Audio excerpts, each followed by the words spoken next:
Hey guys, what's up? A lovely good morning to everyone. I hope you are doing fabulous and fantastic. So today I'm going to conduct a most important topic, and the topic is how to reduce your AWS infrastructure cost. Guys, budget is one of the key components for successful bid of any project. It is one of the key pillars for the procurement sections. Let me give you one example. Let's suppose that you are a pre-sales guy and you are going to bid for the new project. You are going to acquire the project. Guys, if you represent the correct budget, there is 50 to 60% chances that you will going to crack the deal at the same moment. You are going to represent such budget which completely fits under the capability of the clients. You are surely going to crack the deal. Thus, the money which you save for the client can utilize this money enhancing their products. They can introduce the new features within their products, right? When they introduce the new features, they need more programmers and the developer, and that's how again client comes to you and asking that, hey, I need more manpower resources, can you hire that? We need more like programmers, developers, etc. And that's how you are again going to gain the business from the client. So it's totally win-win situations. Once you represent the correct budget, not only you are getting the deal of the project to develop that product, but also you are going to crack the deal for maintaining that projects as well. So in this tutorial, we are going to see all these aspects, that what are the best practices that we can adhere in order to minimize our AWS infrastructure cost. Hi guys, my name is Avinash and you're watching the Learning Destinations. If you haven't yet subscribed my channel, then please subscribe my channel and press the bell icon as well. Hey guys, so now I'm going to show you the best practices that you can adhere and can easily reduce the AWS infrastructure cost. But before you follow these steps, let me bring your attentions here on one of the points. So there is an options called AWS Cost Explorer. So as of now, you log in inside your AWS console and check the utilization, the uses of your existing AWS services that you are consuming, okay? And that you can check it simply through the AWS Cost Explorer. How you can search it? You go on the Google and type AWS Cost Explorer. There is a link. You can simply go into that and log in and can check all the utilizations and uses of your existing services. So you will have one brief idea that as of now, in my existing resources, how much money I am spending as of now. Okay. So after that, then you will start working on the steps to reduce further the price of these or the cost of your existing infrastructure. So there are a couple of steps, and inside the step number 1, what you can do is find out the EC2 instances that are either ideal or have low utilization with the help of AWS Cost Explorer Resource Optimization. Guys, there is a tool provided by the AWS that is called AWS Cost Explorer Resource Optimization. You can simply search it on Google. That can show you that which are the EC2 instances that are not in use or having least utilizations, right? Then you can either stop or resize the size of these instances and save the cost. You can take help of AWS Operation Conductor to automatically resize the EC2 instance. So there are two options, right? Either you can shut down the EC2 instances which have least utilizations, which have low utilizations, right? Or you can resize it. So resize, either you can do it manually, or there is the tool called AWS Operations Conductor to automatically. So you can do it in both the ways, whatever is convenient for you. Okay. So what does it mean, guys, when I say that the resize the instance? The resize the instances, it means that, let's suppose that some instance is running on the M5 large, right? So you can simply reduce the size M5 small or T2 small or T1 micro, something like that. That is called the resize. Then under the step 2, identify the EBS volume that have low utilization, at least less than 1 IOPS per day and probably not in use. So you can first take snapshot of this volume and then delete it. Snapshot will help you to restore later if you need it in future. So you check under the EBS sections that what are the volumes that have least utilizations, right? You are hardly using below than 1 IOPS per day, and which is, if some EBS you are utilizing like 1 IOPS per day, then you can also assume it like probably you are not using it, right? So in such kind of EBS volume, I would suggest you simply take the snapshot and delete it. Why snapshot? Because if in future, if it is needed, you can simply restore. So now let's move toward the next step, and under the step 3, this is about the S3 storage, and where I would like to bring your notification. Let's suppose that you are storing your content inside the S3 bucket, right? So basically you can transfer this contents from S3 bucket to some other low cost storage tiers, right?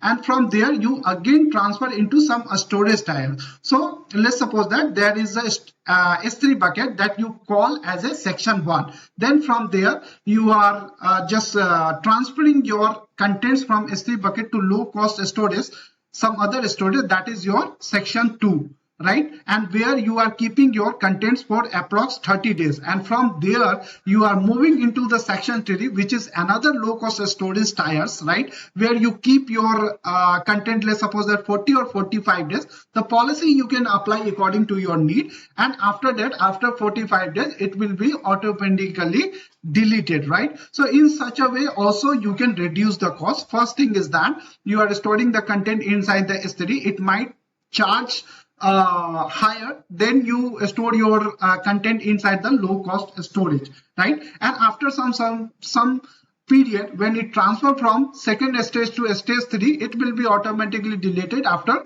30 or 45 days. The rules you can simply set accordingly, it will be deleted, right? So this whole cycle is called the life cycle of the storage, and there are 2 phases: transition actions and the expiration actions. So transition actions is what? When you transfer your content from S3 bucket to the low cost storage, and from low cost storage to another low cost storage tier, when it transfer, it is called expirations actions, where it is deleted after some certain period of, after some certain retention period. That is what I try to describe here. Under the step number 4, identify the low utilization RDS instances. You can take a help of RDS ideal DB instances check to track if any DB doesn't have connectivity queried in last 7 days. You can stop these DB instances or take a snapshot and delete it if it is not in use. So simply you check in the RDS instances, and there is a tool which is provided from the AWS side, RDS ideal DB instance check. So by helping of these tools, you can track that which are the RDS which have least utilizations and doesn't have the connectivity, or no one has queried in last 7 days, right? So you can take simply the DB instance snapshot and delete it. After that, under the step number 5, it is about the auto scaling. So you can enable the auto scaling feature to scale in out to DynamoDB table, monitor 2 metrics: consumer read capacity unit and consumer write capacity unit through CloudWatch. Okay, so you can also avail on-demand option service. It allow you to pay per request for read and write requests. So guys, in this sections basically I emphasize on the point that you can enable simply auto scaling feature inside the DynamoDB. Okay, so it can scale in and out functions of your DynamoDB table, and also you can track the metrics by using these 2 units inside the CloudWatch, the consumer read capacity unit and consumed write capacity unit. Okay, so you can also avail on demand option. So while purchasing the DynamoDB, right, so accordingly there is an options called on demand option also. You can also avail this facility, okay, and which it allow you to pay per request for read and write. So that, now let's move towards the step number 6. So under the step number 6, identify the load balancer that have low utilizations, probably that have request count lower than 100 over the past 7 days request.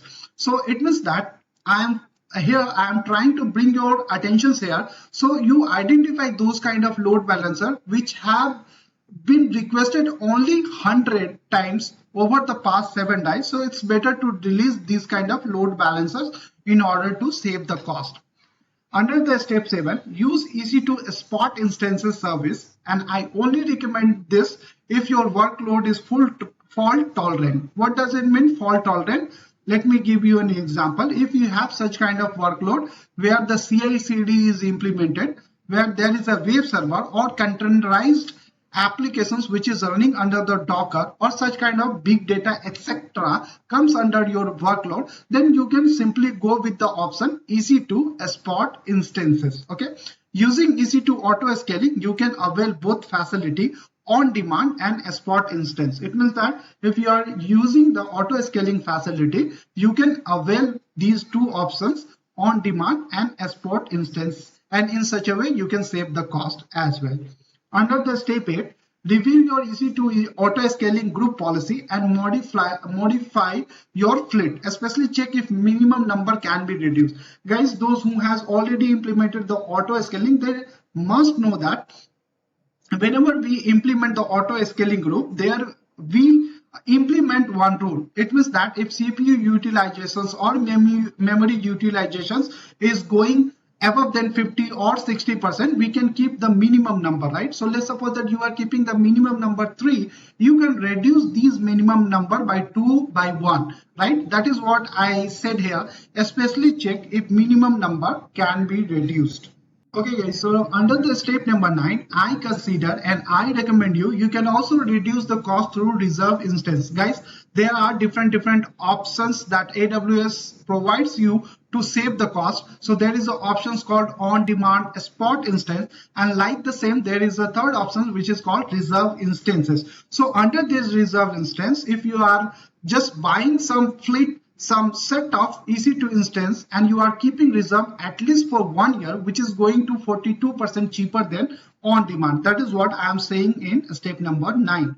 Then under the step number 10, you can also choose compute saving plan to save cost for EC2, Lambda and Fargate services up to 54% comparing with on demand. Likewise, the reserve instance or the on demand, there is another service called compute saving, and if you buy at least for 1 year and there is no upfront any charges you select, right, which is going to be cheaper, 54% cheaper than on demand. So I would also suggest you can also go with these options, but before selecting any option, let's just make sure that it is perfectly fit in your requirement or not. Accordingly, you can choose it. So guys, these are the steps from step 1 to step 10. You can simply apply, you can simply do these practices and adhere these rules, and in such a way you can simply minimize your AWS cost and can make happier of your client. So that's all for the day, and now I understand that now you are going to apply all these steps in order to save your AWS cost and make your client happier. So guys, if you have any questions, write me in the comment sections. I will answer it there, and if you have any feedback, any suggestions, please write me. Your feedback and suggestions are always welcome. If you want me to cover any specific topic, that also you can highlight it in the comment section. So stay tuned with the Learning Destinations. I will see you in my next tutorial. And one more request guys, please don't forget to subscribe my channel. Share my channel with your friends and the colleagues as well. I will see you in my next tutorial. Till the time, thank you so much for watching this. You have a good day. Please don't forget to subscribe my channel.